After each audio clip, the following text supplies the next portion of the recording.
Hello,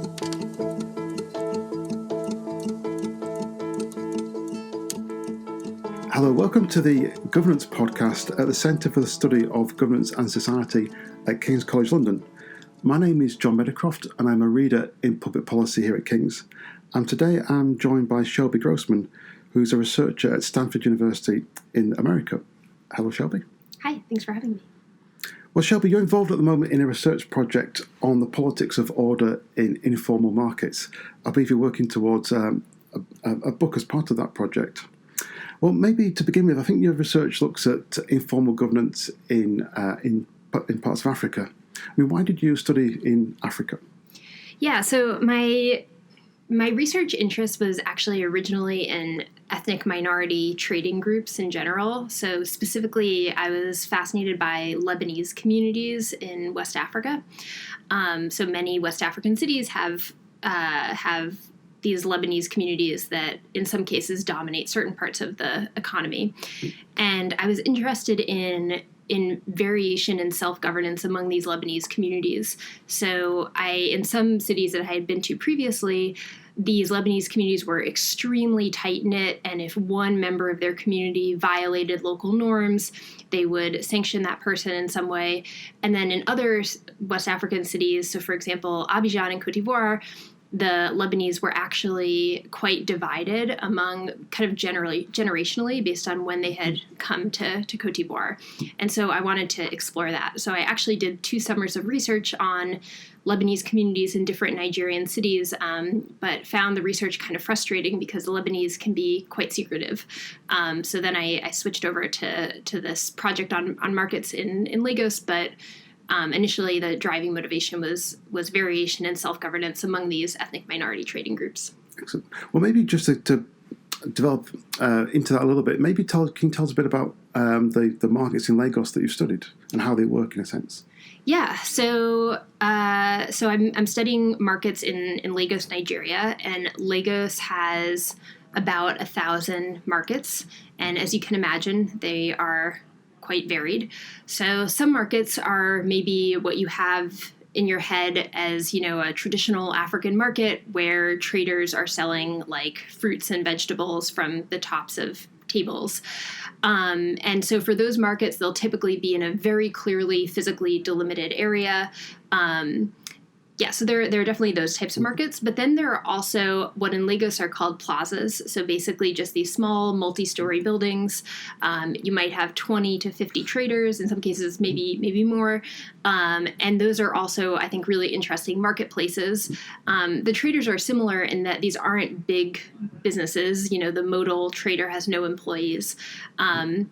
But the kind of physical structure of the markets is different. So I'd say those are really the 2 types of markets, what Nigerians would call the traditional market, and then these plazas. It's worth saying Lagos is a very big city, is that right? Yes. So how big is it? No one really knows, but the estimate from the Lagos Statistics Bureau, which I think is the most reliable, is 25 million people. Okay, and it's also, I guess, a relatively poor city. Yes, though there is a lot of inequality. So a lot of very wealthy Nigerians live in Lagos, but there is also a lot of poverty. Yeah, okay. And I guess the markets that you're looking at, we describe these as informal markets. And maybe tell us a little bit what that means. Yeah, so in my head, I think about informality as a spectrum, where on the one end of the spectrum, you have the trader who is importing light bulbs, and maybe he is importing a grade of light bulbs that technically is not allowed to be imported into Nigeria, but every other part of his business is super above board. So that's kind of one spectrum. Mm-hmm. And then on the other end of the spectrum, maybe you have like a guy who's like smuggling illegal drugs or something like that. Mm-hmm. And the markets that I'm studying are really closer to the light bulb guy spectrum. So they have traders that are informal in the sense that they are typically not registered with the government in the way that they should be. But in every other sense, they're actually quite formal. So many of them are actually have their shops on local government land, so they're paying rent to the local government. They're almost always paying taxes to the local government. And then in some cases, they're actually even paying taxes to the state government as well.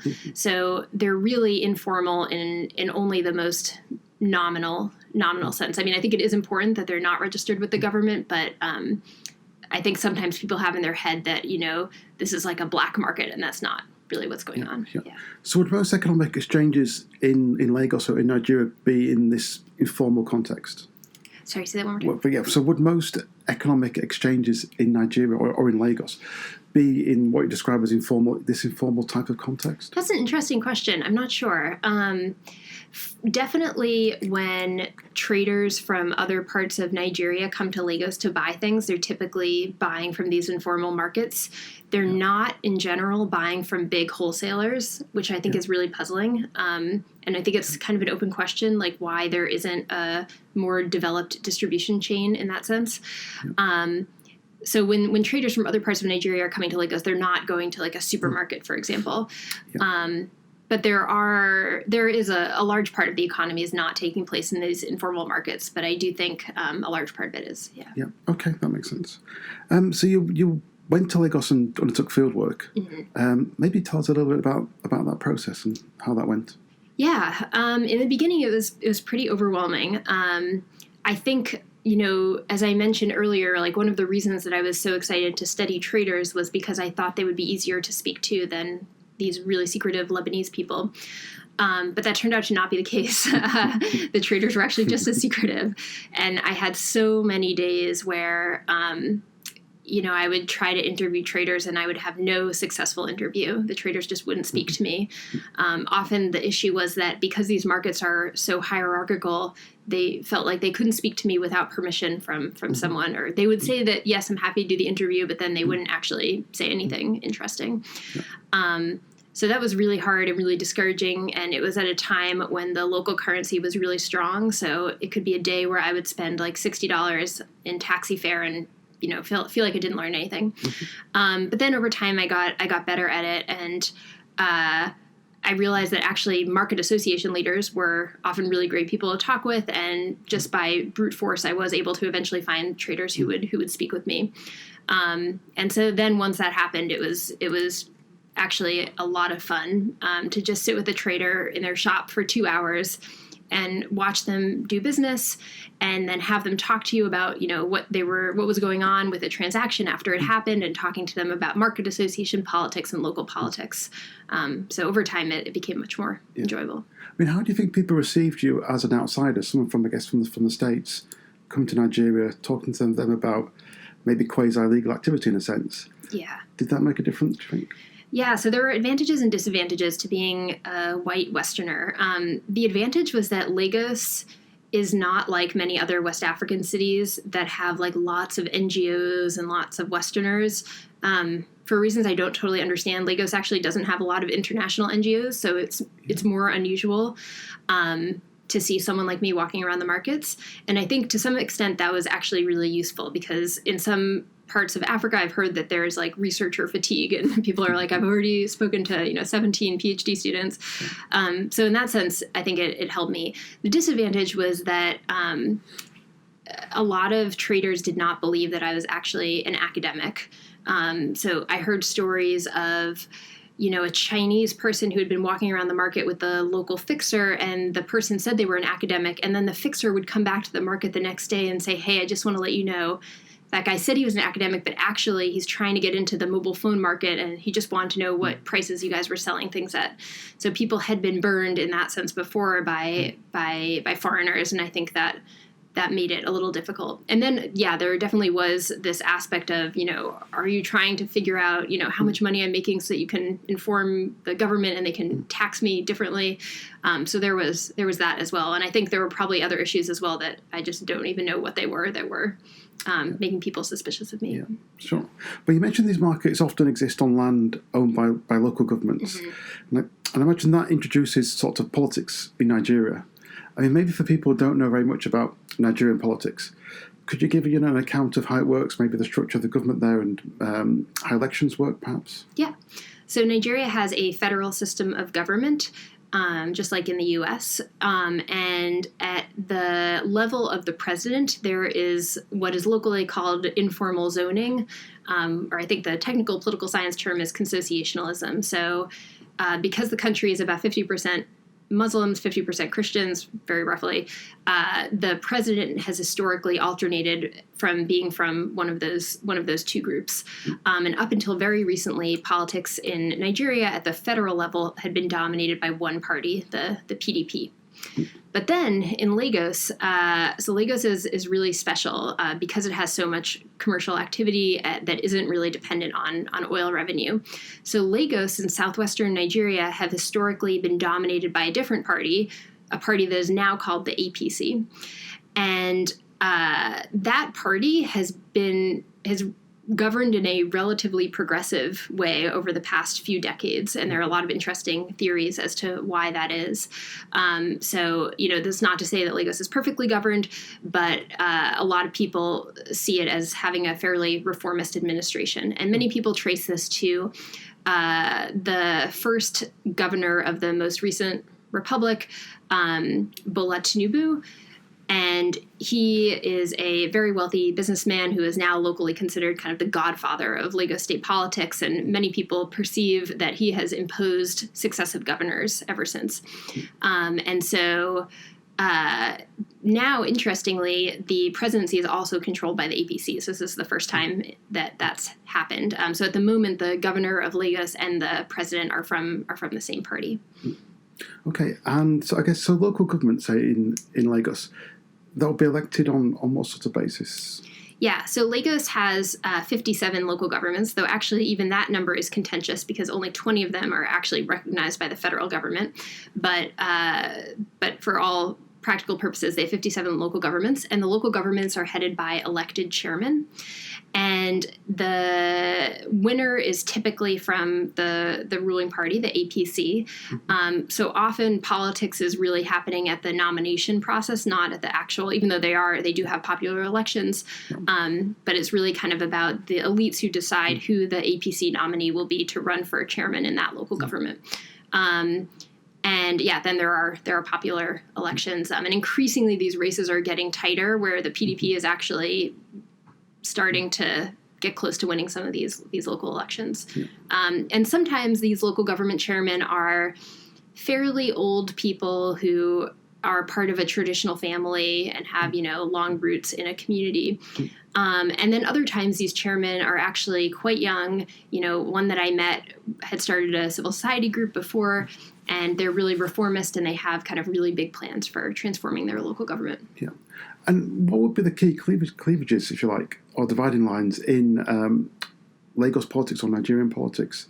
Is it something we might recognise from the States or from the UK, or is it something else? So I think the main cleavage in Lagos is ethnic divisions. So I think a plurality of Lagos citizens are from the Yoruba ethnic group, and so I'm pretty sure a plurality of the local government chairmen are also from the Yoruba ethnic group. But there is a sizable Igbo and Hausa population in Lagos as well, and so there are divisions along those lines. Okay, that makes sense. I think that takes us then now to the heart of your work in a sense, which is the interaction between, if you like, the politics and the markets, I suppose. I think the first question there might be, what does the literature tell us to expect about how politics and markets will interact in a place like Lagos? Yeah, so I think, as you were saying before we started this, I think the literature would lead us to expect that as the quality of governance improves, as the reliability of courts, as the strength of rule of law increases, that you would expect less of a need for private governance. Because private governance often involves, private contract enforcement, and that's just like a less critical service. And so I think it was kind of an open question as to what the literature would expect with regard to private governance when the rule of law is held constant. And so that's what I look at in the project. So holding constant the state of Lagos and the federal government as well, how can we understand variations in these forms of private governance? Yeah. I guess that brings us to, what did you find? What's the big reveal now? Yeah, so the main thing I was trying to explain was, why some leaders who govern these market associations govern well and others actually extort from their own members. So some of these leaders govern really, really well. They do in-group policing. They share information about dubious suppliers who you shouldn't trade with. And then others, don't do that at all. And so what I found was that, in contrast to conventional wisdom, which I think would lead you to expect that, especially in a place like Nigeria, where the government has such a reputation for being so corrupt, you would expect that private good governance should thrive in the markets that are on private land because they're less vulnerable to government intrusion. But what I found actually was that it's the markets that are on local government land that are better governed. And I think what's going on is that it's actually the threat of state interference that's motivating this better private governance. Yeah. So you mentioned the market associations. We should probably pin down what are the market associations, and what do they do? Yeah. So market associations are typically just a group of traders in the market who were elected by other traders in the market to lead the market. So most markets in Lagos actually have written constitutions that specify what the particular rules are for this. But typically there will be, every 4 or 5 years, all of the traders in the market will elect a market president, a vice president, a treasurer, a secretary, and a public relations officer. And then the market leaders are primarily the liaison with the local government. So if the traders feel like the local government fees are too high, it's the market leader who is able to negotiate with the local government. They'll also collect fees for maybe utilities like light or trash collection. And then in some cases, they do a host of other fantastic things that are really supportive of trade. But in some markets, it just kind of stops there. Yeah. I'm very curious about constitutions, I must confess. I'm going to ask you some questions about that. So this may seem an odd question, but do they call it themselves a constitution? That's the phrase that they use? Yes. That's interesting. And I guess who would write the constitution? Yeah, it varies. So I wasn't able to get a hold of that many of these constitutions because they were such valuable documents. Typically, they would let me take a photo of the cover, which didn't really have much text on it, and then I could, for 10 seconds, flip through it, but I wasn't allowed to read it more than that. But in one case, I was actually able to keep a constitution, and I have it at home. And so that constitution was interesting in that it had actually just been revised. There had been a constitutional reform committee, but it had been revised in kind of an upsetting way, and that had been revised to consolidate the power of the existing chairman. So it had changes with regard to term limits. But typically, the trustees of a market or the elders of a market would have responsibility for modifying a constitution. So these are people who might be current traders and very old current traders, or they're retired from their business, but they were in the market for a long time.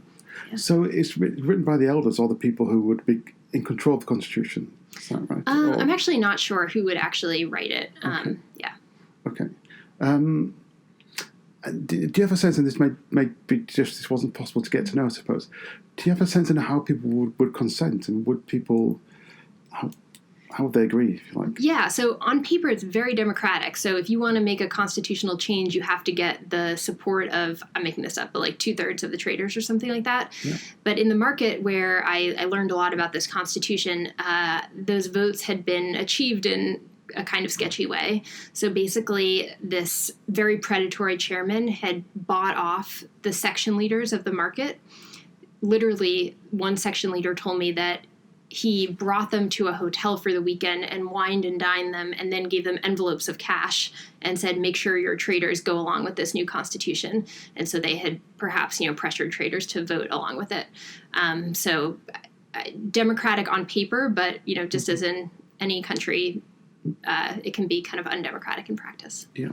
So to come back to the market leaders, so I think, as you said, you felt that they were responding to pressure from politicians in how they reacted. What sort of pressures were they exposed to, maybe? Yeah. So the primary pressure in these contexts is the threat of market renovation. So, and markets on local government land are particularly vulnerable to this. So with a market renovation, a local government chairman would basically, so the incentive for the local government chairman to do this is that the local government chairman wants a senior position in the state government one day. And the way to do that is to impress this godfather figure. What the godfather wants is for you to modernize your local government. And so that typically means renovating these kind of traditional markets that look kind of old-fashioned. But from the perspective of traders, a market renovation is a real threat because first you would be displaced while the renovation is ongoing, and sometimes these renovations take years. But more importantly, you're probably going to be priced out of shops in the new market because the shops will be much more expensive. So the prospect of market renovation, and I'm ambivalent as to whether a renovation is a good thing or a bad thing. But from the perspective of the market, the prospect of renovation is a real threat. And so as a way to fend this off, you can try to mobilize your traders to tell the local government, we're going to make a big ruckus about it if you do this. And even though the local government chairman might really want to modernize the market, they know that it's not going to look good for them if they're not seen as a leader who's carrying along members of their community. So they have to balance these kind of really interesting incentives. Yeah. So there's a sort of informal responsiveness to the politics. Would that be right? Yeah, I would absolutely agree with that. So what then is the relationship between the market leaders and the politicians? How does that play out? Yeah, so typically it's quite formal, and they're both playing a game. So the market leader is going to try to, overplay their hand, as is the local government. And so because many threats that each side might make might not be considered credible, the way to make these threats credible is for the market leader to really mobilize the traders to show that she has the support of all of them. And so that's why you often hear about markets, and not just in Nigeria, you hear about this in many parts of the world, markets closing down for the day and the traders rallying at the governor's mansion or something like that, because that's a real credible threat because you're giving up revenue for the day. And it also shows that the market leader is able to mobilize all traders, which is not always the case, especially if he or she is predatory. So these rallies are really the way that the market leaders kind of credibly negotiate with the local politicians. Yeah.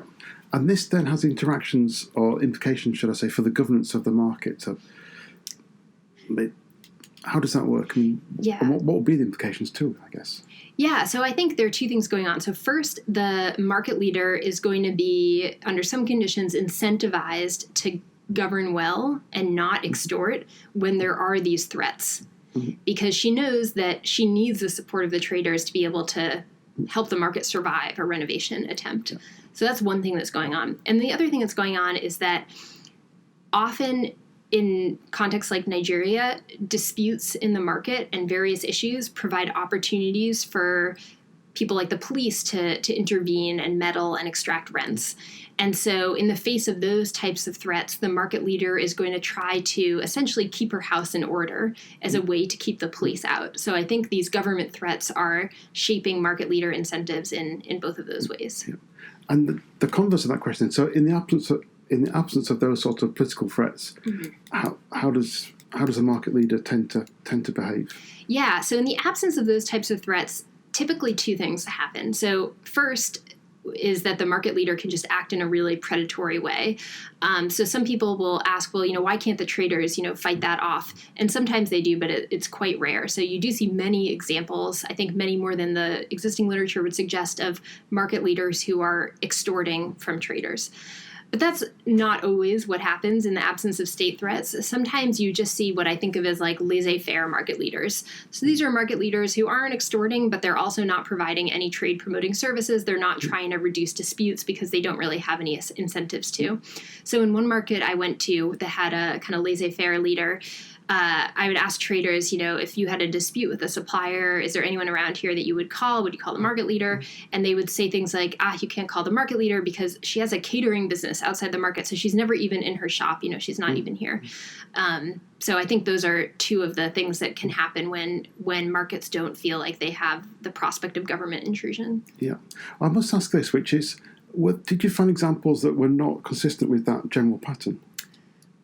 Yes. Well, so in the survey that I did, so I did a survey of traders that encompassed 199 market associations, and not all of those market associations were on the line. And so I did visit after doing, in addition to doing pre-survey fieldwork, I also visited markets after the survey. And I did visit one market that was not on the line. And that market was an instance of the market leader colluding with local politicians. So in the face of state threats, instead of governing well, they sold the traders out and just colluded with the local politician. And so I don't think that's that common. So I didn't really have any theoretical priors for what would explain that, but I think that's an area for future research. And did you have outliers at either end? So were there examples of, if you like, almost no formal governance with very, very good informal governance, and conversely, the opposite of that, it would be very good formal governance without informal governance? Yeah, so I think I didn't really have any variation on the formal governance side, because of course there's variation at the local government level, but the local government isn't the ones that are doing contract enforcement. That would be the courts, and in any event, these traders, their transactions are informal, so they wouldn't be able to take advantage of the courts. So even though there is variation in whether local governments want to modernize these markets, so for example, some of these older local government chairmen don't really care about doing anything. So there is variation in that, and I do think that variation matters, but I didn't really have variation in whether some traders had access to better quality public contract enforcement than others. Yeah. Excellent. I mean, so that brings us to your sort of general conclusions in a way. And maybe do you want to just summarize what those conclusions were vis-a-vis the relationship between formal and informal governance? Yeah. So I think, some people have this view of the world that when, in the absence of access to high quality formal governance, that private good governance will just emerge. And I think if that's your view of the world, then the policy implication is very clear. It's extreme deregulation. But my view of the world based on this research is that actually the prospect of government threats can keep potentially abusive group leaders in check. And so in that view of the world, working within the structures of an organized state can actually be preferable for private governance in some ways. Yeah. I mean, you've sort of almost prefigured what I was going to ask then, which is just, and this is something I'm going to ask you to speculate a little bit, but how does this play out in other contexts? I mean, do you anticipate, or have you observed other examples that would seem to follow the same pattern? Mm-hmm. So I think the real scope condition here is regime type and the nature of the state threats. Because at some point, if state threats become so severe, it's not going to lead to good governance. It's just going to lead to co-optation or something like that. So there's a really interesting book about the Tehran Bazaar, the main Tehran Bazaar, and shows variation in private governance before and after the Islamic Revolution. And it shows that after the revolution, the threats from the state were so severe that it actually destroyed the kind of existing self-governance mechanisms that this market had. Similarly, I went to a market in Equatorial Guinea, which has a dictatorship once, and it was a market with mostly Nigerian traders, so immigrant traders. And that market was just, because of the regime type and also because of the immigration status of the traders, there was just no way that state threats would ever kind of motivate market leaders in the same way that you see happening in Lagos. But that being said, I do think the argument has broad implications, and I think Nigeria, being a weak democracy, is not that unique for much of the world. Absolutely. So in one sense, I guess what you're saying, if you like, is that there's not just a simple sort of downward sloping demand curve for informal governance, and that the sort of what determines the slope is the level of formal governance. It's actually more of some sort of U-shape, I suppose. Yeah, I would definitely agree with that. Yeah. So the book has a lot of case studies where I do deep dives into some of these markets, and those chapters are my favorite chapters of the book. And more generally, I'm also working on a project with Alicia Holland about the politics of street vendor enforcement around these markets. So many of these markets have traders who are selling on blankets on the outskirts of the market.